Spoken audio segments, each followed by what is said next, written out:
আইন সহায়তা কেন্দ্র আশক আন্তর্জাতিক মানবাধিকার সংস্থা বরিশাল জেলা বরিশাল সাদাত হোসেন কিছু টাকা পাওনা ছিল তার আত্মীয় স্বজনের মধ্যে ভুল বোঝাবুঝির কারণে সমস্যার কারণে একটু দিতে লেট হয়েছে এবং অভিযোগ ক্ষেত্রে বিবাদী আফিয়া খানম তিনিও খুব কষ্টে আছে, কষ্টের মধ্যে টাকা সে দিতে আছে। সবাই দোয়া করবেন।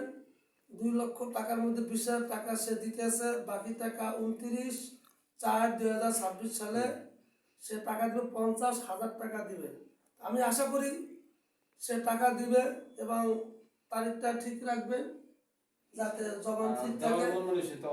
হ্যাঁ, এবং তার মন কি আছে যাতে সে টাকা দিতে পারে। সবাই দোয়া করবেন যাতে আমরা সমাজসেবা কাজ করতে পারি, যাতে দুর্ভোগীদের সুখে থাকে, আমরা যাতে কাজ করতে পারি। এজন্য সবাই দোয়া করবেন যে এই সংস্থার মাধ্যমে আমরা টাকা দিতে আছি সাদাত হোসেনকে 20,000 টাকা, বাকি টাকা সে দিবে ইনশাল্লাহ, পরিশোধ করবে। ধন্যবাদ। আসসালামু আলাইকুম।